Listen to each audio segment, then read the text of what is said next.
நீங்கள் பார்த்துக் கொண்டிருப்பது உங்கள் விஜய்.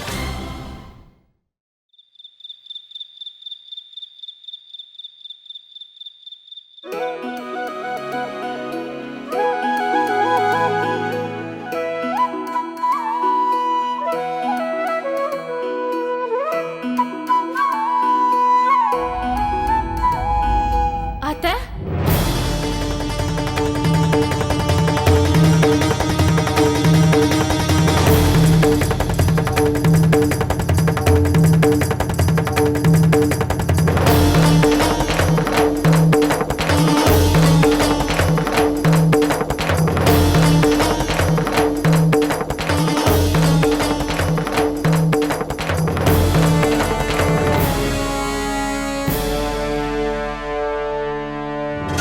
அம்மா சந்தியா, உன் முகம் ஏன் இன்னைக்கு இப்படி வாடி போயிருக்கு?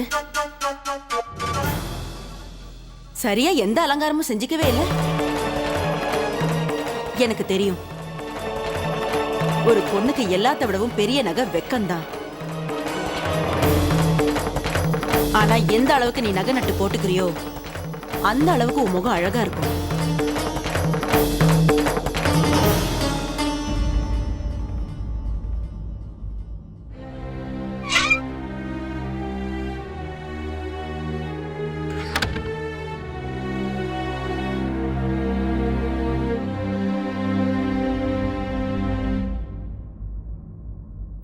இந்தாம்மா சந்தியா, இந்த புடவையை கட்டிக்க.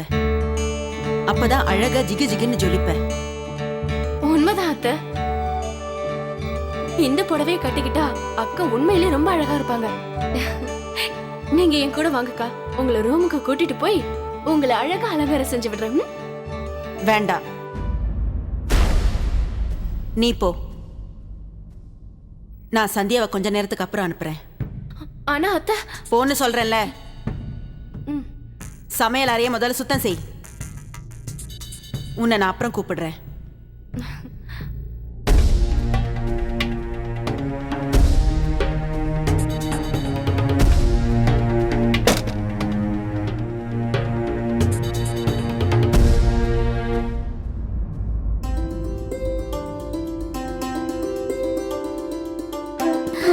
ஏய் சோட்டு, இங்க வந்து இங்க இருக்கிற மீதி போய் எல்லாத்தையும் என்கிட்ட கொடு. இன்னைக்கு இந்த அலங்காரம் பாக்குறதுக்கு ரொம்ப அழகா இருக்கணும், ரொம்ப நல்லா இருக்கணும். இந்தாங்க கொடு. இன்னைக்கு நம்ம சூரியான வாழ்க்கைக்கு ஒரு முக்கியமான ராத்திரி. என்ன வாயை பொழுது பாத்துட்டு இருக்க? போய் மத்த வேலையெல்லாம் பாருப்போ. இதெல்லாம் உனக்கு புரியாது, நீ சின்ன பையன். நான் ஒன்னும் அவ்வளவு சின்ன பையன் கிடையாது. எனக்கு ஏன் மீச வரல தெரியுமா? நான் வேண்டான்னு சொன்னதுனாலதான். ஆனா எனக்கு எல்லா விஷயமும் தெரியும். சூரிய அண்ணன் எந்த மாதிரி பொண்டாட்டி வேணும்னு நினைச்சாங்களோ அதே மாதிரி தான் சந்தியா அண்ணி இருக்காங்க. சிவப்பு கலர் புடவை கட்டிப்பாங்க, சிவப்பு கலர் வளையல போட்டுப்பாங்க, எப்பவுமே சிரிச்சுக்கிட்டே இருப்பாங்க. அம்மா சந்தியா, இன்னைக்கு நான் உன்கிட்ட சொல்ல போற இந்த விஷயத்த ஏன் மாமியார் என்கிட்ட சொன்னாங்க, அவங்க மாமியார் அவங்க கிட்ட சொன்னாங்க. இதுதான் நம்மளோட குடும்ப சம்பிரதாயம். எல்லா மாமியாரும் தன் மருமக கிட்ட இதை தான் சொல்லியிருக்காங்க. மருமக எப்படி நடந்துக்கிட்டா மாமியாருக்கு பிடிக்கும்னு சொல்லியிருக்காங்க. அவங்க குடும்பத்துக்கு மருமக கிட்ட இருந்து என்ன எதிர்பார்ப்பு இருக்கும்னு சொல்லியிருக்காங்க. மருமகளோட பொறுப்பு என்ன, அவ என்ன செய்யணும் செய்யக்கூடாது, இதை இப்ப நான் விலாவாரியா சொல்ல போறேன். இதை நீ உன் மனசுல நல்லா உள்வாங்கிக்கோ. ஒரு மருமகளா உன் கடமை என்னன்னு சொல்ல போறேன்.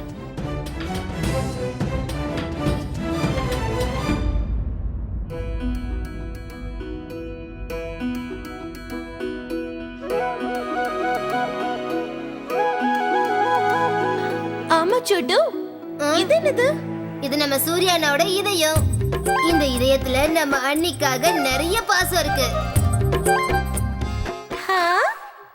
இது ஒரு ஹார்ட்டா? போய் சொல்லாத, பாக்குறதுக்கு வெத்தலை மாதிரி இருக்கு. சூர்யா இத வந்து பார்த்தாருன்னா அவருக்கு அவங்க அப்பா ஞாபகம் தான் வரும் பாரு. இது ஒண்ணும் வெத்தலை இல்ல, இதயம் தான். இத நான் நிறைய படங்கள்ல பார்த்திருக்கேன்.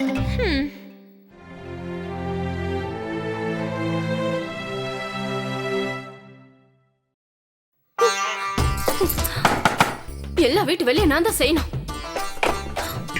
என்ன இங்க வேலை பார்க்க வச்சுட்டு அத்தை அக்கா கிட்ட அப்படி என்னதான் தனியா பேசுறாங்கன்னு எனக்கு தெரியல. முக்கியமான விஷயமா இருக்குமோ? இந்த வீட்ல இப்படி எல்லாரும் மறைச்சு மறைச்சு பேச ஆரம்பிச்சிட்டாங்க. அப்புறம் என்ன நடக்குதுன்னு தெரியாம நான் பைத்தியம் ஆயிடுவேன். என்ன பண்றது?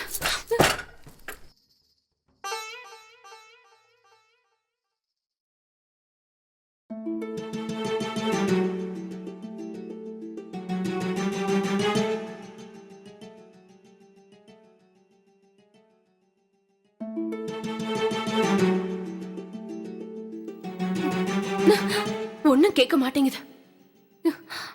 என்ன பேசுறாங்க?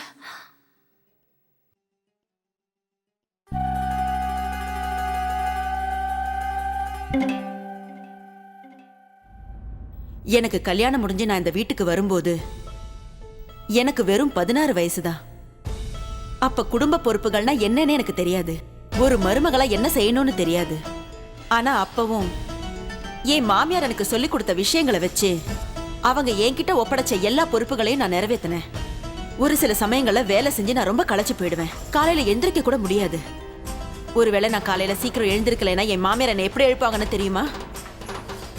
அதனாலதான் நான் சொல்றேன், நமக்கு நடுவுல அப்படி ஒரு நிலைமை வரக்கூடாது.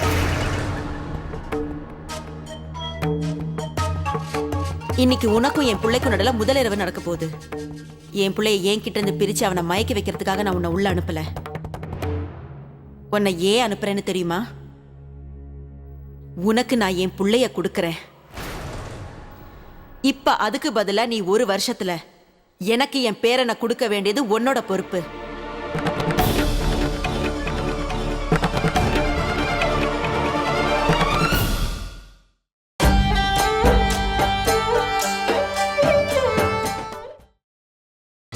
நீங்கள் பார்த்துக் கொண்டிருப்பது உங்கள் விஜய்.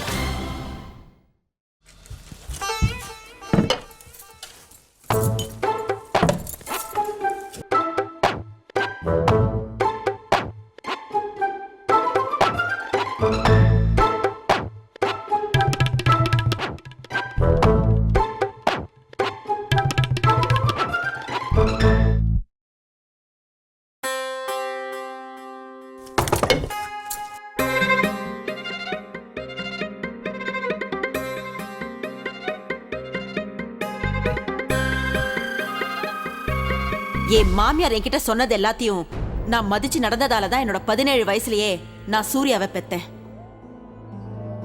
பொறுப்பு கடமைனா இது மட்டும் இல்ல சந்தியா. இனிமே நீ நடந்தாலும் நின்னாலும் உட்கார்ந்தாலும் பேசினாலும் ஆசைப்பட்டாலும் சரி, எல்லாமே என்னோட குடும்பத்தோட சந்தோஷத்துக்காகவும் நிம்மதிக்காகவும் மட்டும்தான் இருக்கணும். இப்படி எல்லாம் நடந்துகிட்டாதான் ஒரு பொண்ணு நல்ல பொண்டாட்டி ஆக முடியும். பொண்ணா பிறந்தாலே இதுதான் நம்மளோட லட்சியம்.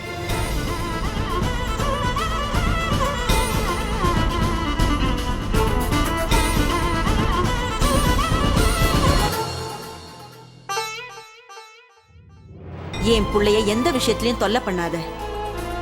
இன்னையில இருந்து உனக்கு தனிப்பட்ட சந்தோஷம்னு எதுவுமே கிடையாது. உன்னோட சந்தோஷம் என் புள்ள, அப்புறம் இந்த குடும்பத்தோடதா தான் இருக்கணும். நீ ஒரு பொண்ணா பிறந்திருக்கிறதால அவன் காலடியில தான் கிடக்கணும். தலையில ஏறி உட்காரணும்னு முயற்சி பண்ணாத.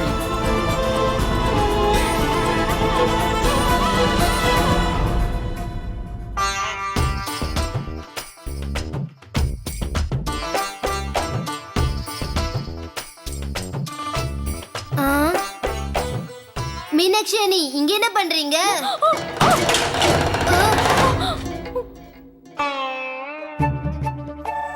என்னாச்சு அண்ணி, இப்படி தொங்குறீங்க? கொஞ்சம் இருங்க, நான் அம்மா கூட்டிட்டு வரேன். அம்மா மட்டும் கூட்டிட்டு வராத. அப்ப நான் கஸ்தூரி கூட்டிட்டு வரேன். அந்த கீழே விழுந்திருக்கல டப்பா, அதை தூக்கி இங்க வைப்பானா தொங்கிட்டு இருக்கல. சரி.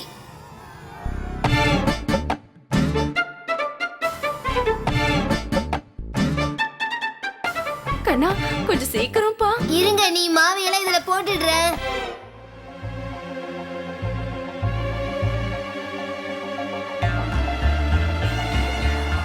அந்த டப்பா முதல்ல இடுப்பு உடைஞ்சிருச்சு. ஐயோம்மா. என்னடா எதுக்கு சிரிக்கிற? எனக்கு மூச்சிருச்சு நினைக்கிறேன். என்ன கொஞ்சம் தூக்கி விடுறா. அண்ணி, எங்க அம்மா அடிக்கடி ஒண்ணு சொல்லுவாங்க, எந்த பொருள் நமக்கு கீழே விழுந்துருச்சோ அது நமக்கு தேவையில்லாத பொருளா, கீழே விழுந்ததை எடுக்க கூடாதான். ஏன்டா இப்படி பேசுற? உங்க அம்மா சாப்பிடுற பொருளை எடுக்க வேணாம்னு சொல்லிருப்பாங்க. நம்ம மனுஷி தானே, தயவு செஞ்சு என்ன தூக்குப்பா, தூக்கு. இடுப்பு உடைஞ்சிருச்சு. பாத்து மெதுவா. மேடா. அம்மா, என்னோட நல்ல புடவை நாசமா போயிடுச்சு. என்ன ஏன் இங்க நிக்கிற? போய் இங்க இருந்து. சாப்பிட ஏதாவது தாங்க அண்ணி. ஹாய் ஹாய், பெரிய மகாராஜா அவரு, கேட்டு உன சாப்பாடு கொடுக்குறப்பா. அப்ப சரி, எல்லாத்தையும் நீங்களே சுத்தம் பண்ணிடுங்க. டேய் கண்ணா நில்லு. டேய் சின்ன குட்டி சாத்தா. எதுவும் கேட்கவும் முடியல. பத்தாததுக்கு இப்படி இடுப்பு வர உடைச்சுக்கிட்ட. என்னால முடியலையே. என்னங்க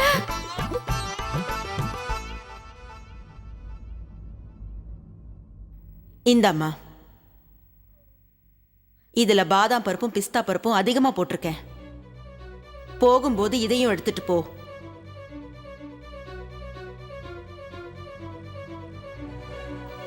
இதோ வரேன்.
வாங்க நீ, உள்ள வாங்க.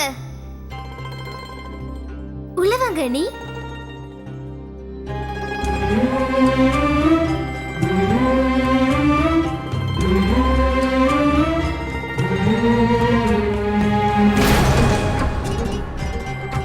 இந்த பூவெல்லாம் எப்படி இருக்க நீ?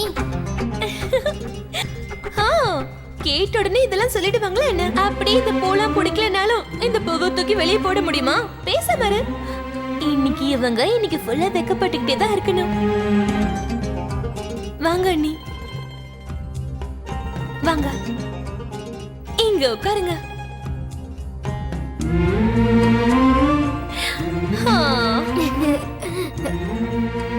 இப்ப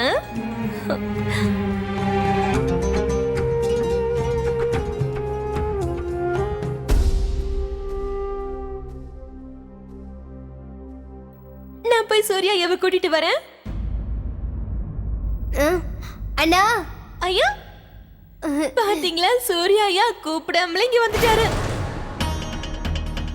சூர்யா ஐயா, நாங்க பண்ண அலங்காரத்துல நல்லா பாருங்க.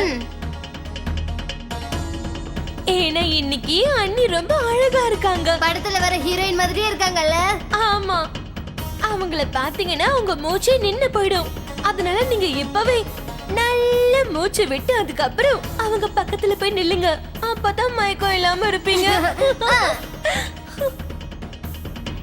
ஹே, நீங்க ஏன் இன்னும் நின்னுட்டு இருக்க? முதல்ல வெளியே போ. நீங்களும் வாங்க. நாங்க வரோம் சூர்யாயா.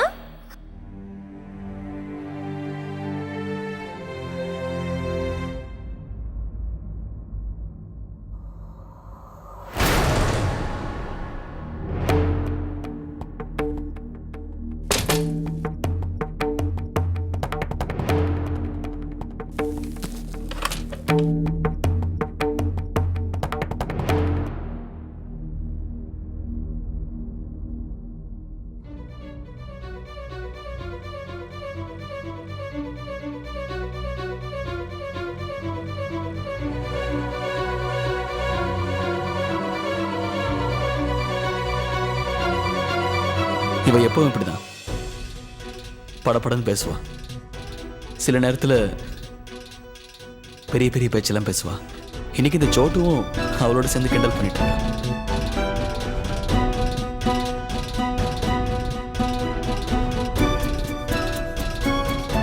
உண்மையை சொல்லணும்னா இங்க வரதுக்கு முன்னாடி உங்ககிட்ட நிறைய விஷயங்கள் பேசணும்னு நினைச்சேன். ஆனா இப்போ என்ன பேசுறதுன்னு தெரியல.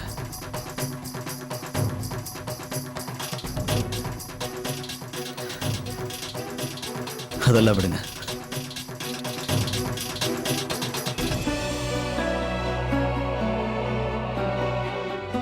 சந்தியா, இது ரொம்ப ஆச்சரியமான விஷயம் இல்ல? கொஞ்ச நாள் முன்னாடி வரைக்கும் நம்மள ஒருத்தருக்கு ஒருத்தர் யாருன்னு கூட தெரியாது. ஆனா இன்னைக்கு புருஷன் பொண்டாட்டியா நம்ம நிரந்தரமா ஒன்னாயிட்டோம்.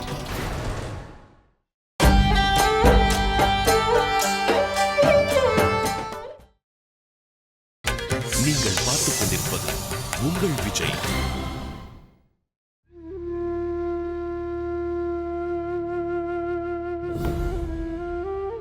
எனக்கு தெரிஞ்ச வரைக்கும் எல்லா பொண்ணுக்குமே கல்யாணம் முடிஞ்சதும் கல்யாணத்துக்கு அப்புறம் நம்ம வாழ்க்கை இப்படியெல்லாம் இருக்கணும்னு சில கனவுகள் எல்லாம் இருக்கும்.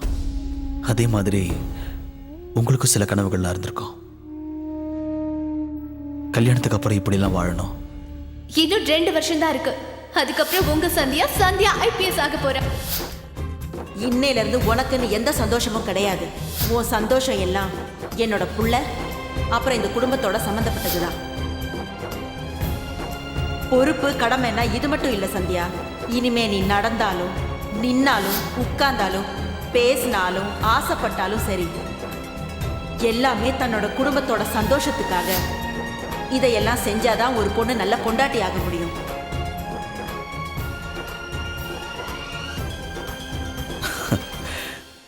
அதெல்லாம் போட்டோம்.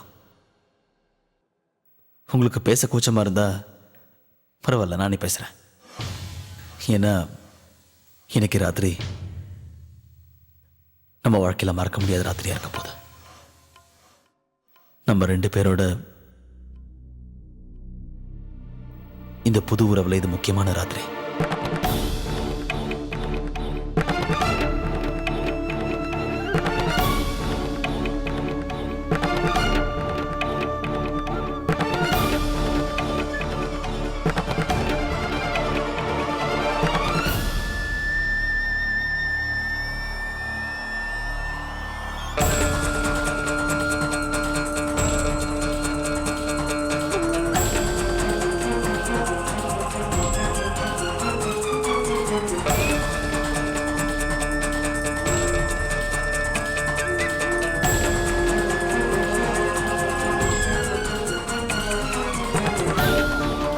நம்ம 2 பேரும் சேர்ந்து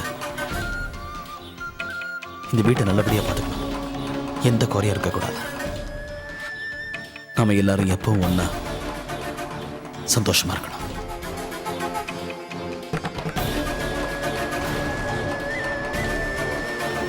அப்புறம் அப்புறம்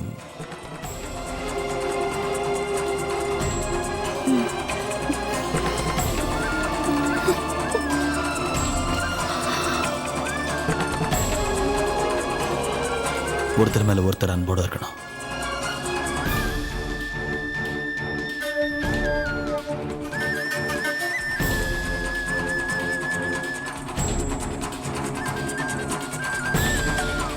இந்த பாசம்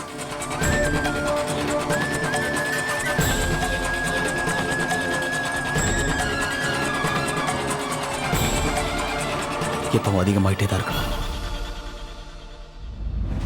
சந்தியா, கூடிய சீக்கிரத்திலேயே நம்மளோட குடும்ப வாழ்க்கை. இன்னைக்கு என்னோட மடி காலியா இருக்கு. காலியா இருக்கிற என்னோட மடியில 1 வருஷத்துக்கு அப்புறம் ஓம் புள்ள விளையாடுற மாதிரி செய்ய வேண்டிய பொறுப்பு உன்னோடது.